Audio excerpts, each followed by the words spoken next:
Hey everyone, it's Tara. Welcome back to my channel. Today I am here with my May reading wrap-up. May was another really great month for me. I think working reduced hours is just phenomenal for my reading. So I read 15 books this month and 5,556 pages. So really good. I did have 2 DNFs that I will talk about first, but I also had 11 books that were rated first 4 stars or higher, so I'll take it. For this month's wrap up, I'm going to do basically the same thing that I did for April, which was I'm not going to give a full synopsis of the books. There are so many resources to get a full synopsis of books. Goodreads, even Amazon, things like that, that I just kind of want to give the book, the author, my star rating, and just my quick thoughts on it. But I will leave a list of all of the books that I read down below so that you can get a synopsis of them from whatever website you like to get your synopses. And I am happy to give more details if you have questions about a specific book in the comments. So just let me know if you have any questions about any of them, and I'm happy to go into more detail. So to kick things off, I want to talk about my 2 DNFs. So both of these are most likely going to be temporary DNFs. I just wasn't feeling them at the time. So the first DNF I had was Rebecca by Daphne du Maurier. I got about I want to say 80 pages in, and I was struggling with this one. But this book is raved about on Goodreads. I think more than half of the ratings and reviews on Goodreads for Rebecca are 4 stars or higher. I was just really struggling to get into it, but I'm still very interested and intrigued by the plot. So I'm thinking maybe I'll try again in the fall. I don't know.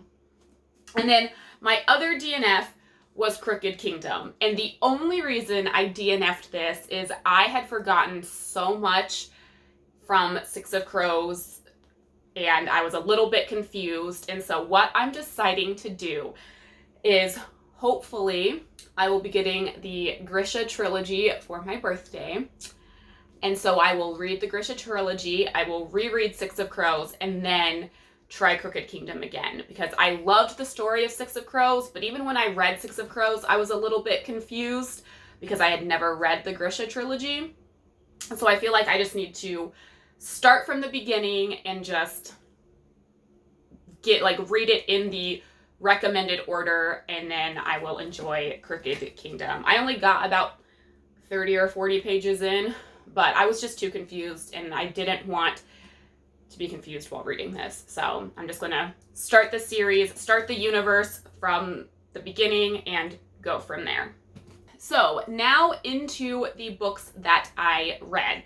Typically when I do my wrap-ups, I just go in the order that I read the books or finished the books, but I have multiple series, I read multiple books in series, so I just kind of am lumping those together just to keep them together, really. So to start off, I read Carrot Cake Murder, Cream Puff Murder, and Plum Pudding Murder by JoAnne Fluke, all part of the Hannah Swenson series. I gave them all 4.5 stars. I'm loving, there's a new format, and I've talked about this if you watched any of my reading vlogs. There's a new format for these in that you don't get to the actual murder till 75 to 100 pages in. So you're getting more background, which I am loving. I love getting to know the characters a little bit better and just getting to know a little bit more about what the possible motive might have been before actually getting to the murder itself. So loving that. I love this series. We all know this. Then I read via audio The Friday Night Knitting Club and Knit 2 by Kate Jacobs. I gave the Friday Night Knitting Club 4 stars and Knit 2 3.5 stars. these were quick listens. Friday Night Knitting Club was a reread for me. I love the group of women in these books. These books follow like a knitting club that meets in a yarn shop every Friday night. And you get to know all of the women who are part of this knitting club. And I just love the dynamics between all of the women, the relationships, and I love getting to know them all better. So yeah, it's a good series. I enjoyed it. I know there's other books in this series, which I'll probably pick up at some point. All right, so those were the books that I read that were like parts of series, multiple books that I read from series. So now it's just kind of the rest of the stuff I read. So first up is Sam's Letters to Jennifer by James Patterson. I gave this 4 stars. This is a really quick audiobook listen. It's only, I think, 4 or 5 hours long. So I listened to this in one day. This has a dual timeline. You are following Sam's life, and Sam's life is told through letters, and then you have the present time following Jennifer. And the relationship between Sam and Jennifer, Sam is Jennifer's grandmother. I thought it was so sweet and so special, and I really enjoyed listening to this book. Next up, we have Beach Read by Emily Henry. I gave this 5 stars. Probably my favorite book. Well, definitely is my favorite book of the month. It's the only book I gave 5 stars.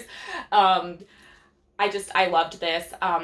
January is one of my new favorite characters. She's so funny, and I saw a lot of myself in her. And I love the banter and the relationship between January and Gus. Overall, I just thought it was just a really fun, quick read, and I loved it. Then we have You Are Not Alone by Greer, Hendricks, and Sarah Pekkanen. I gave this 4.5 stars.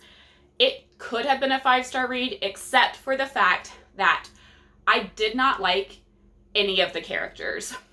Some of the characters gave me like Mean Girls vibes, which was fine to read about. I just didn't like them. And then another one of the characters was like a stalker, which again was fine to read about. I just didn't like them. However, the reason this got rated so high for me was the story itself was so engaging, and like I just had to keep reading.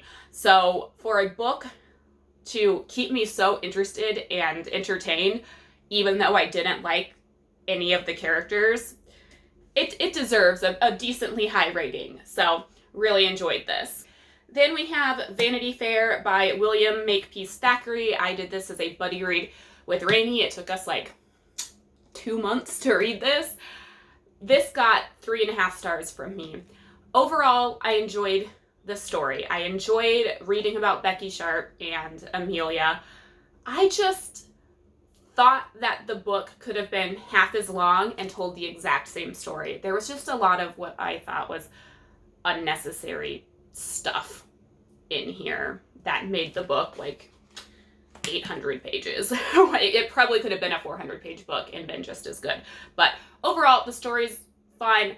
There's good characters that you root for, and characters that you root against. It's a really great book. It's just really long, and I thought unnecessarily so. Then we have The Silent Patient by Alex Michaelides. This got 3 stars from me. This one was so hard for me to rate. I almost DNF'd this, and then I decided to like push through and keep reading because it is very well loved, and I ended up reading like I think 200 pages of it in one day. I just feel like what this book did, other authors and other books have done better. So it was kind of just like a letdown for me. And I think a lot of it is because of all the hype that was surrounding this book. I was expecting something like super fantastic, and it was definitely a disappointment. So, all right. Next up, we have P.S. I Still Love You by Jenny Han. I gave this 4 stars. This is the sequel to All the Boys I've Loved Before. I enjoyed it. I thought it was a solid book too. I don't really have any complaints about it. It does differ from the movie, and in some ways I think I like the movie more, but overall it was a good, solid book too. I do feel like Peter and Laura Jean have like a very like a fairly like mature relationship for high school students. Like I feel like they talk and they communicate pretty well, and I feel like they're just fairly mature. I mean, not without their faults. Like they definitely have their faults, and there definitely is some communication problems in this book, but overall, like I'm looking back on my relationships in high school, and I don't think they were anywhere near as good as Peter and Laura Jean's, but solid book 2. Excited to get to book 3. Then we have Christina and Lauren, Love and Other Words. I gave this 4.5 stars. I read this in one day. I don't know how, but I crushed it. I really enjoyed Elliot and Macy. I love that Elliot and Macy are both like bookworms, book lovers. Macy's like closet library, I am jealous of. Like I would have loved that when I was a kid. I would love it now. And I love that Elliot and Macy, when they've been like separated for a decent period of time for whatever reason, they ask each other like what their favorite word is. I just think that's a cute little like thing that couples, you know, develop over time, like little like habits and quirks, and I loved it. So really fun, quick read. I enjoyed like watching Elliot and Macy reconnect, and I enjoyed it very much. Then we have Wrath by John Gwynne. I gave this 4.5 stars. This is the last book in the Faithful and the Fallen series. I thought it was a really good like last book in a series. This series I think is very like accessible and easy to read, especially for somebody who does not read a lot of fantasy like me. Like the magic system is virtually non-existent. There is some magic, but it's not super complex and not like a major like plot point, I think, to the series. There's a lot of action, which helps you like move along and read through it, and like a lot of really great likable characters. So I really recommend this entire series for anybody that doesn't read a lot of fantasy like I do, because while the books are long and somewhat intimidating, they read quickly, and it's a fun story, and it's not super complex. So really highly recommend this series. Then we have The Pint of No Return by Ellie Alexander. I gave this 4 stars. This is book 2 in the Sloane Krause Cozy Mystery series. I really enjoy this series. I love how much you learn about beer and the beer making process. Like that's not anything that I ever like wanted to know a lot about, but I'm enjoying learning about it. Like, and the way that Ellie Alexander like teaches you about it is fun and interesting. I enjoyed it. There's like a budding romance starting in this series, and I'm all about it. I think those two are great and great together. So really enjoying reading this series. There's only one more book that is out right now, but looking forward to continuing this series as more books get released. The last book I read in the month of May was Simi by Nicholas Sparks. I gave this 3.5 stars. Nicholas Sparks has been like an interesting author for me. I used to love him like a lot when I was like in high school, and now I'm reading some of his stuff now, and I am finding I'm not a fan of the insta-love trope that he tends to have a lot of in his books.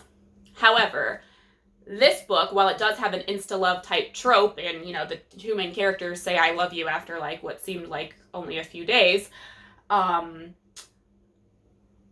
this one also had a like mystery element to it, which I really, really enjoyed.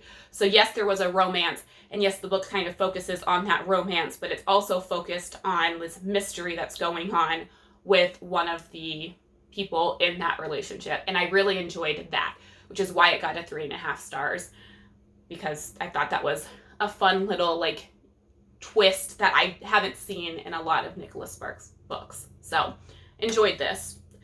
Better than I've enjoyed some of his other books recently. So, there you have it. The 15 books I read in May. I'm kind of out of breath from going through those so quickly. So let me know down below how your May was. Did you discover a new favorite in May? Let me know. Anyways, that's it for now. Thank you so much for watching. Until next time, happy reading. Bye.